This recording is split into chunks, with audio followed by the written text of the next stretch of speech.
नमस्कार दोस्तों, स्वागत है आपका हमारे चैनल मसाला पॉपकॉर्न पर, जहां हम आपको दुनिया भर की फिल्मों की कहानियां आसान और मजेदार अंदाज में समझाते हैं।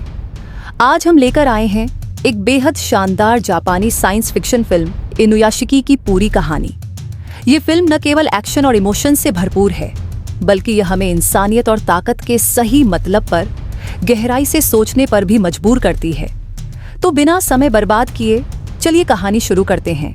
फिल्म की शुरुआत होती है इचिरो इनुयाशिकी नाम के एक साधारण बुजुर्ग आदमी से। इचिरो की उम्र 58 साल है।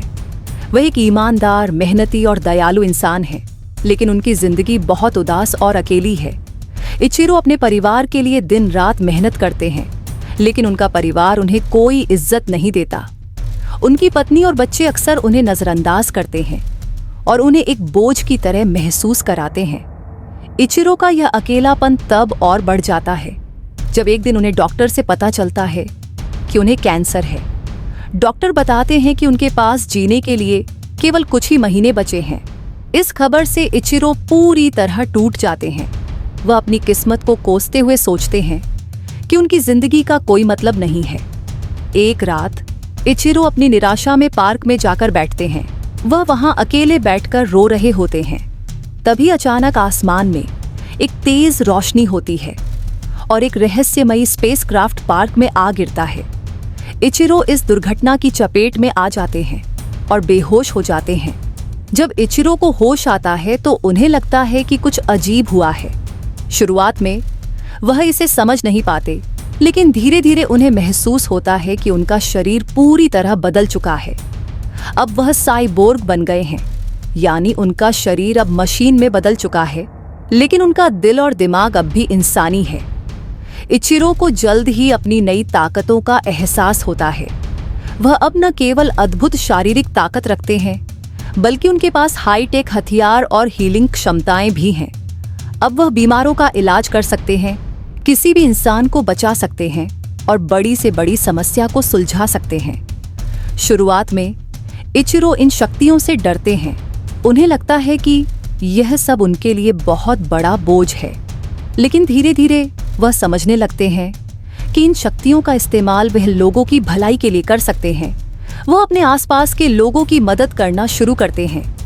इचिरो एक बार एक लड़के को गैंगस्टर्स से बचाते हैं। वह अपने शरीर की ताकत और हाईटेक हथियारों का इस्तेमाल कर उन अपराधियों को रोकते हैं।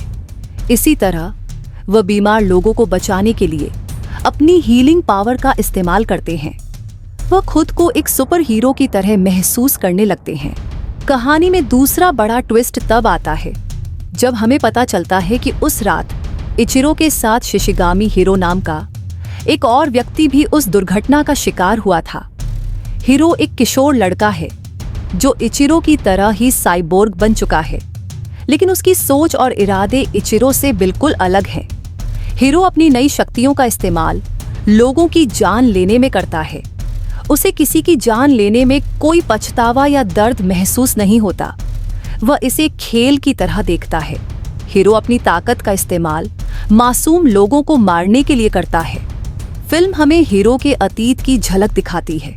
हीरो एक ऐसा लड़का है जिसे बचपन से ही दुनिया में नफरत और दर्द का सामना करना पड़ा। वह बहुत अकेला महसूस करता था और उसे अपने आसपास के लोगों से कोई लगाव नहीं था। इस वजह से जब उसे अपनी नई शक्तियों का एहसास होता है तो वह इनका इस्तेमाल अपने गुस्से और नफरत को निकालने के लिए करता है। हीरो अपनी ताकतों का इस्तेमाल कर पुलिस और सेना को भी चकमा देता है। वह अपनी मर्जी से किसी की भी जान ले लेता है और इस पर गर्व महसूस करता है। इचिरो को जब हीरो की इन हरकतों के बारे में पता चलता है तो वह उसे रोकने का फैसला करते हैं। वह समझते हैं कि हीरो की शक्तियां बहुत खतरनाक हैं और अगर उसे नहीं रोका गया तो वह पूरी दुनिया को तबाह कर सकता है। इचिरो और हीरो के बीच पहली लड़ाई बेहद रोमांचक होती है। दोनों की ताकतें बराबर हैं, लेकिन उनके इरादे अलग हैं। इचिरो इंसानियत की रक्षा करना चाहते हैं, जबकि हीरो केवल अपनी मर्जी चलाना चाहता है। इस लड़ाई में इचिरो को बहुत मुश्किलों का सामना करना पड़ता है, लेकिन वह हार नहीं मानते। कहानी का सबसे इमोशनल हिस्सा तब आता है जब हीरो की मां को पता चलता है कि उसका बेटा मासूम लोगों की जान ले रहा है। वह हीरो को रोकने की कोशिश करती है, लेकिन हीरो अपनी मां को भी नहीं छोड़ता। ये सीन बहुत दर्दनाक है और दिखाता है कि ताकत का गलत इस्तेमाल इंसान को कितना निर्दयी बना सकता है। दूसरी ओर इचिरो अपने परिवार को वापस पाने की कोशिश करते हैं। वह अपने काम और ताकत के जरिए यह साबित करते हैं कि वह सिर्फ एक मशीन नहीं बल्कि एक इंसान भी है।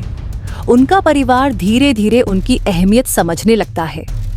कहानी अपने चरम पर पहुंचती है जब इचिरो और हीरो के बीच अंतिम लड़ाई होती है। ये लड़ाई शहर के बीचों बीच होती है, जहां हजारों लोगों की जान दांव पर लगी होती है। इचिरो अपनी पूरी ताकत लगाकर हीरो को रोकने की कोशिश करते हैं।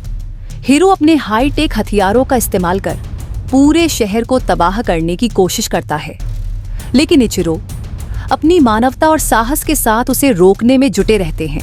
इस लड़ाई में इचिरो को अपनी जान जोखिम में डालनी पड़ती है। आखिरकार इचिरो अपनी सूझबूझ और इंसानियत के दम पर हीरो को हरा देते हैं, लेकिन इस लड़ाई में इचिरो को बहुत बड़ा बलिदान देना पड़ता है। फिल्म का अंत बेहद इमोशनल और दिल को छू लेने वाला है। इचिरो अपनी ताकत का सही इस्तेमाल करते हुए यह साबित कर देते हैं कि असली ताकत केवल शारीरिक शक्ति में नहीं बल्कि इंसानियत और दया में होती है। दूसरी ओर हीरो की कहानी यह सिखाती है कि अगर ताकत का गलत इस्तेमाल किया जाए तो यह न केवल दूसरों को बल्कि खुद को भी बर्बाद कर देती है।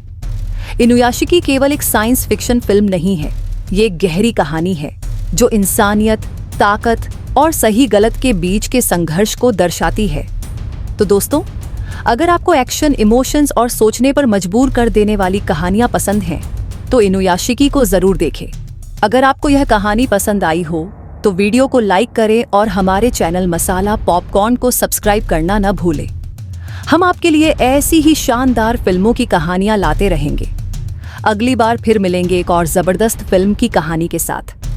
तब तक के लिए खुश रहें और फिल्में देखते रहें।